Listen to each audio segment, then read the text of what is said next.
You Global, celebrating the digital world.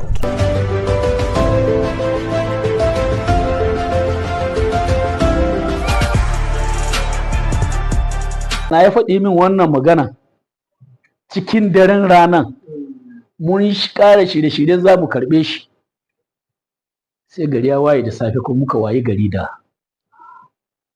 bayani akan cewa Malam Hassan Allah ya mai rasuwa. To wannan abu ya girgiza ni, ya sa ni na zamanto wani abin, kuma sani na da shi marigayi Hassan mutum ne na tsatse kamili.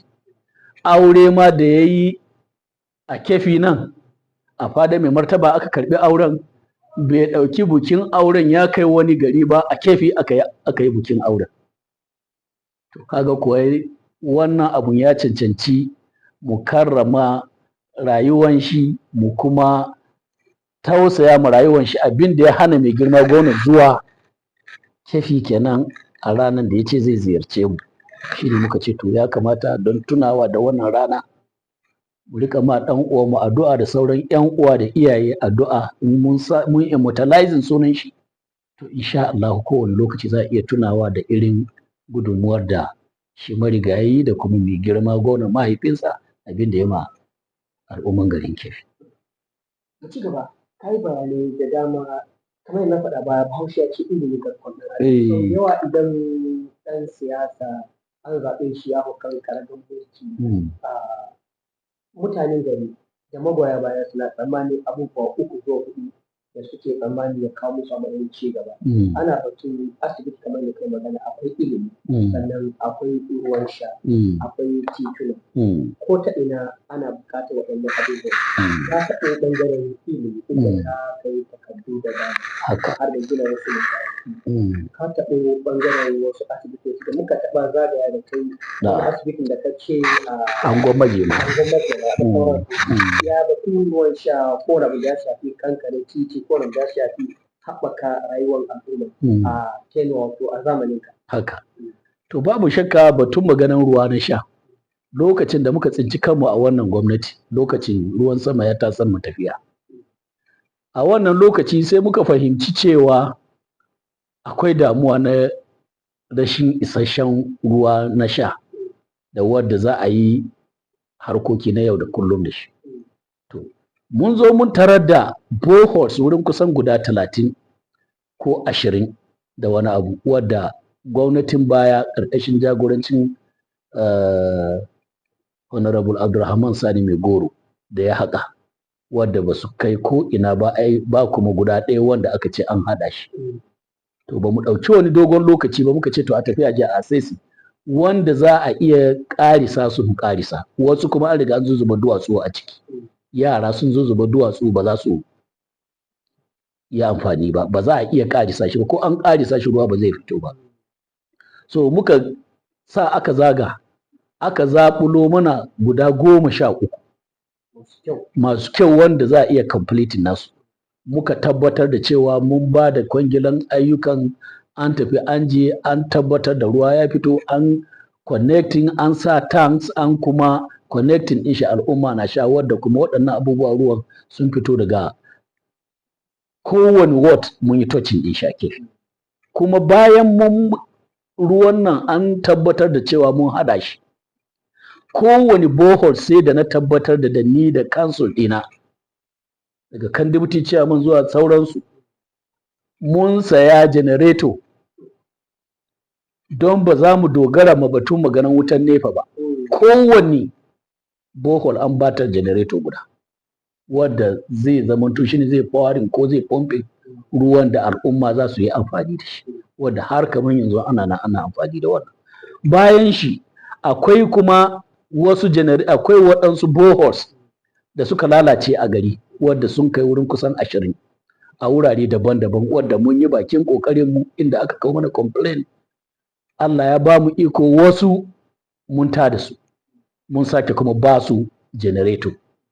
Wasu kuma suna nan in Allah ya yarda kafin lokacin mai ƙare, in mun samu zarafi, mun samu kuɗi da muke bukata ya samu mana, in Allah da waɗannan su ma za mu yi bakin ƙoƙarinmu mu kammala su.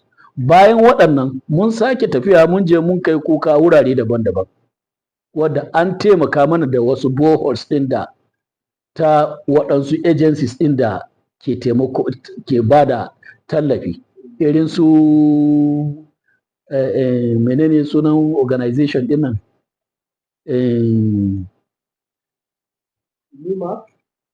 su NIMAP su ma sun yi nasu, akwai su abinan Qatar menene yake da sunanan support ɗin da suke bayarwa ɗin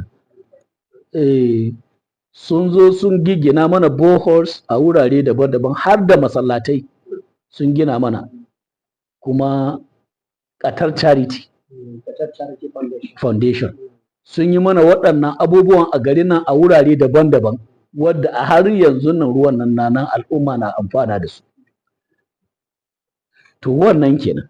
Sai kuma batun maganan hanyoyi ko kuma waɗansu hanyoyi. To in ka lura a cikin gari lungu-lungun da muke da su, damuwan da muke da su shine mostly za ka gani rashin magudanan ruwa. Don a da akwai magudanan ruwa, wasu wuraren kuma ba su, wadda gwamnatoci na baya suka yi.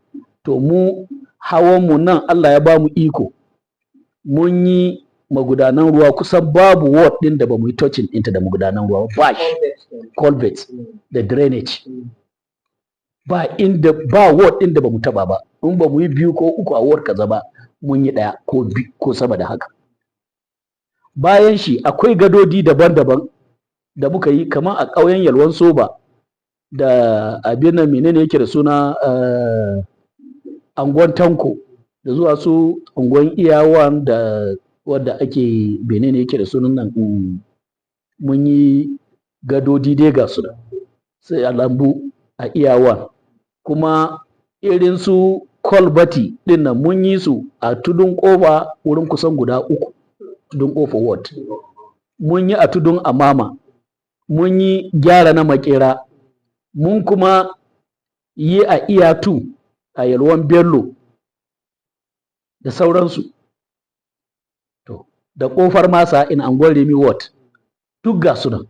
In dai za mu yi mentioning ɗinsu ne, if batun maganin drainage ne na ecological control, kusan babu ward ɗin da ba mu yi touching ba shi a kefi. Wasu drainage ɗin mun haɗa da culvert, wasu kuma bridge ne ma muka yi, just like kaman Yalwan Soba da nake faɗi maka.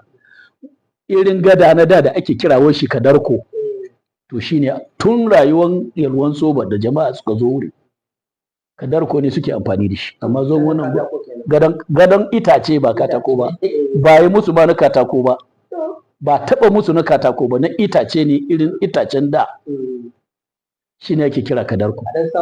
A sa guma abin da suke yi kenan, amma zuwa mu Allah ya taimake mu, mun je musu gada wanda yanzu nan ko menene yake da suna tirela ne za ta ɗauki buhunan dutse ta je ta haure nan gada nan Allah da ba zai rushe ba.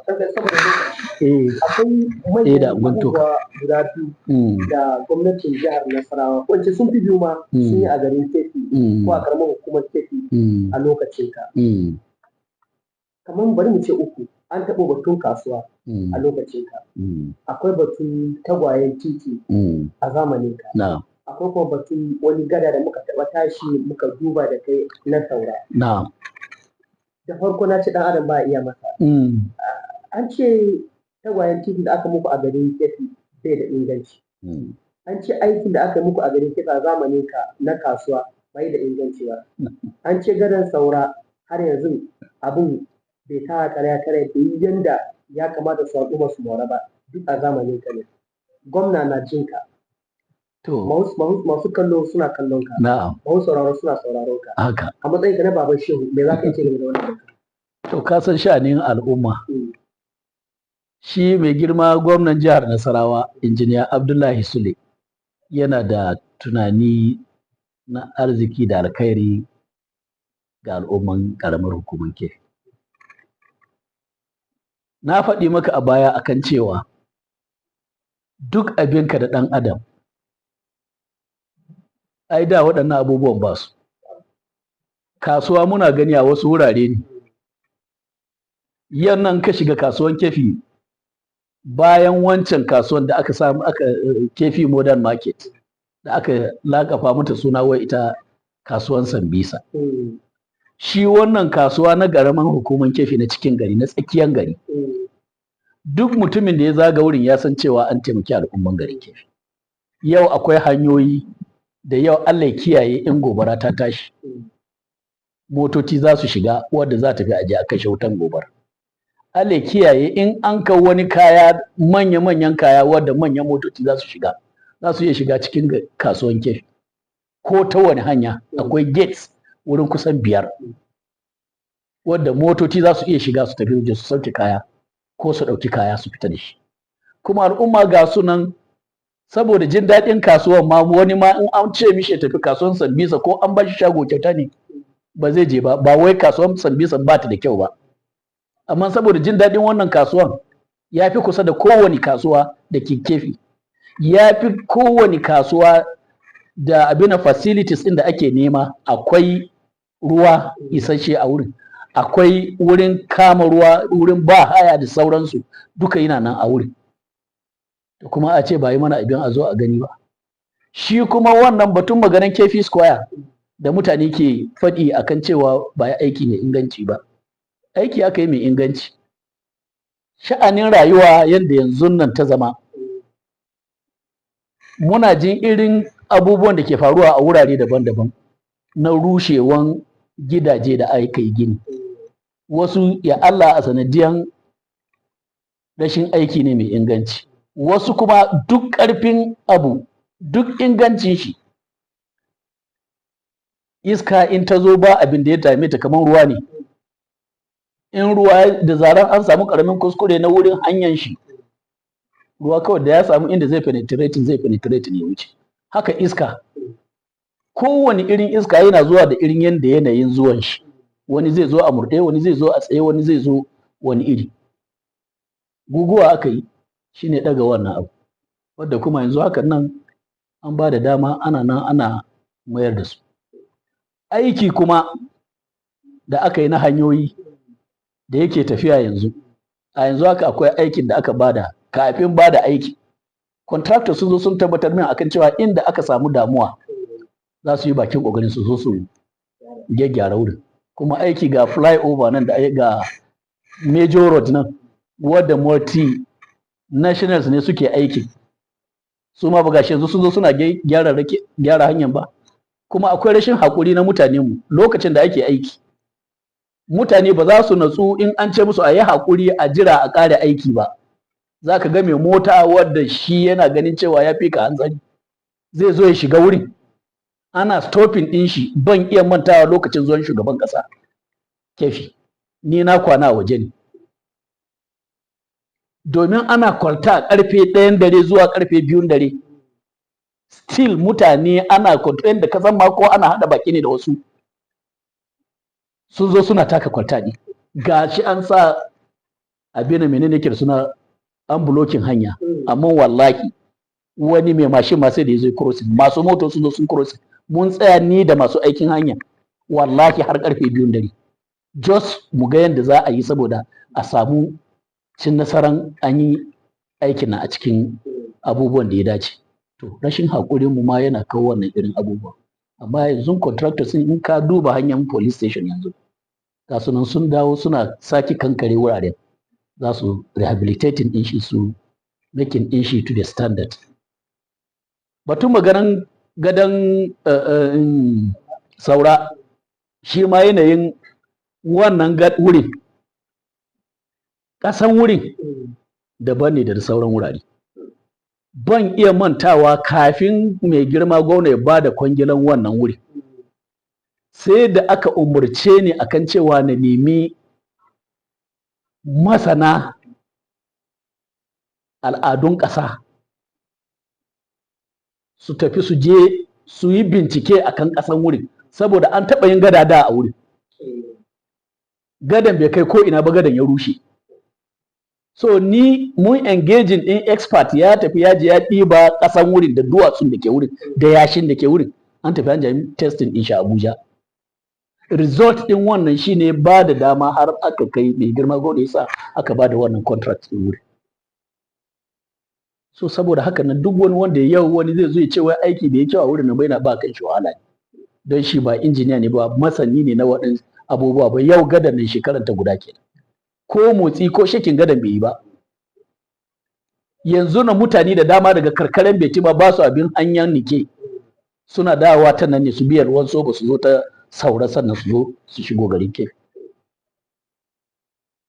saboda haka wannan challenge ba za a rasa ba ɗan adam ga yadda yanayin sheki duk abin da kai na kirki wani yana nan yana mata gani cewa ba ta yi mishi daidai ba saboda haka in an yi haƙuri yanzu gashi an sake ba da waɗansu aiki daga Emirs Palace zai zarce ya tafi can wurin gidan man Alhaji ya rasu kuma aiki ne gashi nan an ɗauko shi yadda ya kamata a ɗauka so yanzu ne maka magana akan batun maganan hanyoyi da magudanan ruwa akwai menene yake da suna harkokin maganan kiwon lafiya asibitocin matakan farko yawwa primary health care center kiwon lafiya ina hawa da yake ina da tunani akan batun maganan kiwon lafiya na al'umman hankali ya zo mana akan cewa ana yawaita irin yajin aiki jos ko kwanan nan gashi a Abuja ma'aikatan asibiti na yajin aiki to mu saboda tunanin kar mu samu matsala muna da ƙwararru a asibitoci muna da kuma asibitoci masu inganci a kefi na tafi na je na yi collaboration da headquarters na NYSC a Abuja wato mun tafi mun je mun yi yarjejeniya na haɗin gwiwa memorandum of understanding muka yi da headquarters na You Global, celebrating the digital world.